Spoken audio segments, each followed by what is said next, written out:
Hello, I'm Annette Young and welcome to the 51%er show about women reshaping our world. Coming up, as media attention focuses on a group of women sexually assaulted in Milan on New Year's Eve, we take a look at the efforts to combat sexism in Italy.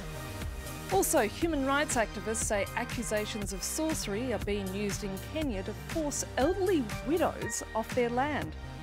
And we've all heard those jokes about women drivers. So in an attempt to end stereotypes, Argentina has included mandatory gender awareness training in its driving school programs. But we begin in Italy, where sexist abuse is often trivialised, making acts of sexual violence quite common in public spaces in full view of everybody. However, 9 women have come forward to say they were sexually assaulted while celebrating New Year's Eve in the centre of Milan. It's now the subject of a police investigation. And then there was another recent example. At the end of a football match, a journalist was assaulted as she was doing interviews outside the stadium. Our team in Rome sent us this report. An assault live on TV.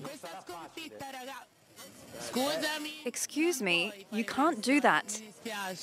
The man approached me and slapped me hard on the bottom.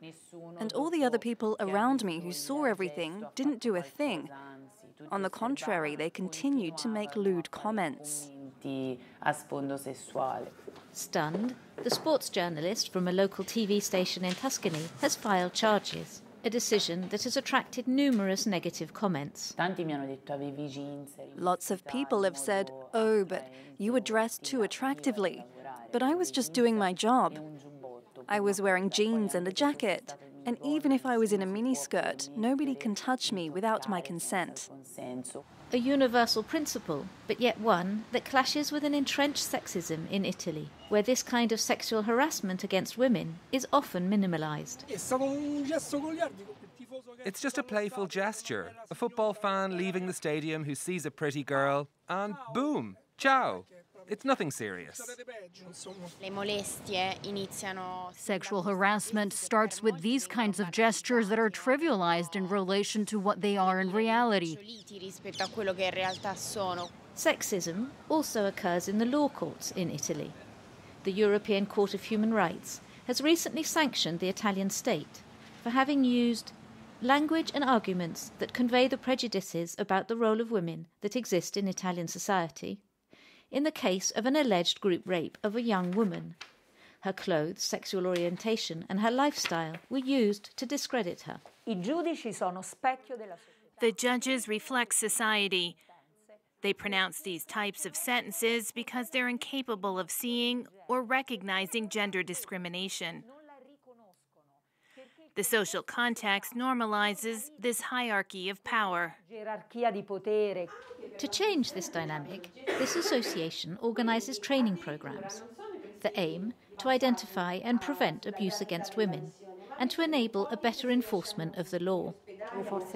We train police officers, social workers, doctors, magistrates, anyone that deals in some way or another with women who have been subjected to abuse. A cultural revolution to make Italy a more egalitarian country. Human rights activists say accusations of sorcery are being used in Kenya to force elderly widows off their land. 4 elderly women were burnt alive last October after being accused of sorcery. In the last 2 years, some 150 people were killed in similar circumstances. Victims and their families facing social exclusion, ongoing attacks, and rarely any form of justice, as our team report. Helen is visiting a home which was recently set ablaze for a second time. The human rights defender is supporting the families of 4 elderly women who were murdered in the neighbourhood last October. They were removed from their homes and burnt, accused of being witches.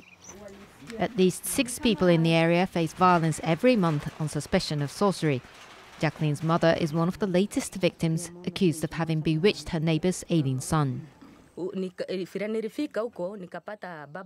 I got to the neighbor's house, the father was saying that he woken up and went to wake up his son, but he found out that he wasn't responding.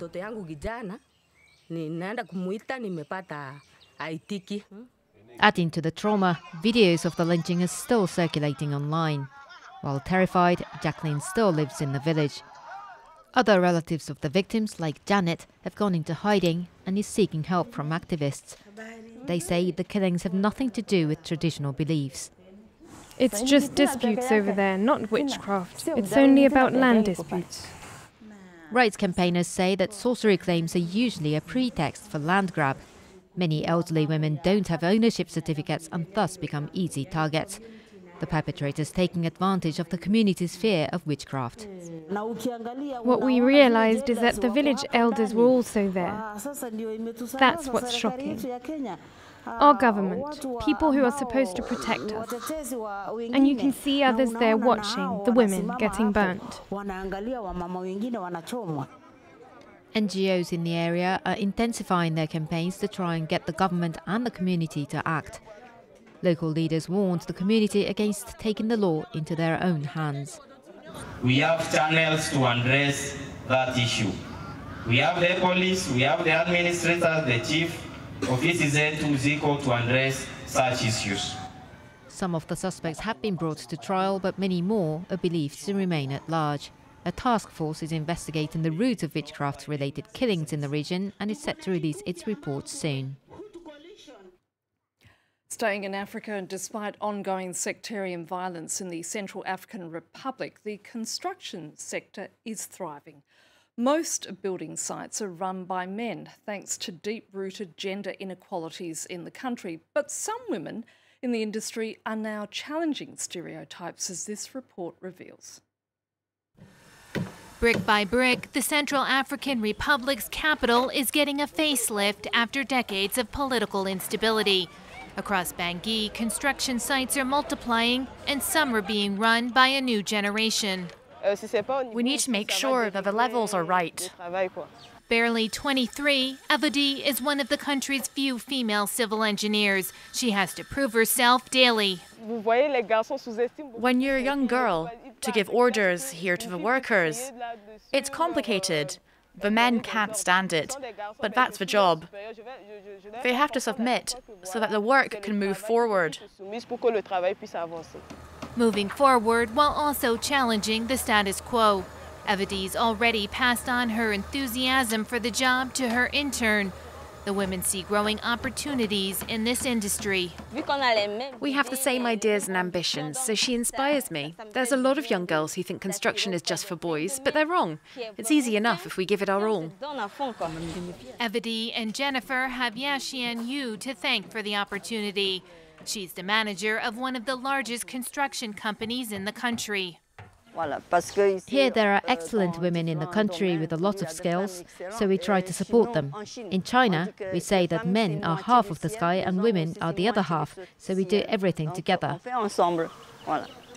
A few steps away, Lionel Bagan is attaching the rebar on the third floor of a planned 5-story building. The metal worker has been doing construction for the past 6 years. I noticed that few women were doing this job, so I decided to learn in a training course. And now I'm a skilled worker. Women must dare and arm themselves with courage to develop the country.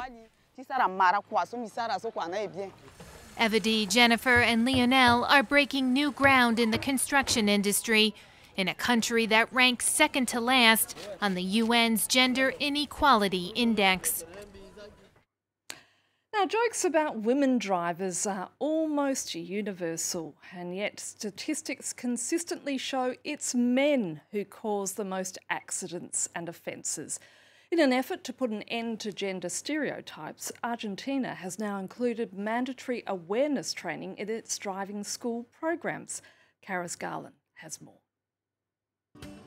He insults me as he knows I'm a woman and I'm not going to fight him. Let me drive, otherwise we'll never get there.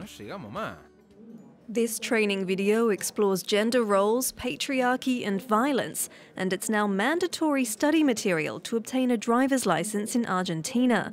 The program aims to highlight stereotypes that paint women as less competent behind the wheel. This prejudice against women has consequences in everyday life. Many women who could get a license don't do so out of fear of the male gaze, violent situations on the roads, or discrimination. Jimena Palma was one of the first student drivers to receive the awareness training. It was really good. I had never thought in this way, thought of driving in relation to gender. And it's a good thing. It makes us think in the right way. So what exactly do men think about this kind of program? I think gender perspective training should be mandatory in many aspects of life, not just to get a driver's license. No, I don't agree. I think it's a matter of character. It's not related to any training we might be given. I don't understand why we would need to have this gender training. Maybe some men are crazy and on the roads they allow themselves to yell at women because they think they're only good at cooking and not driving. In a deeply patriarchal society, the move to end stereotypes on the road is part of a wider push for gender equality in Argentina. And that's it for now. You can also connect with us via our Facebook page, that of course being France24.51%, or do send us a tweet at _51%. So until our next show, bye for now.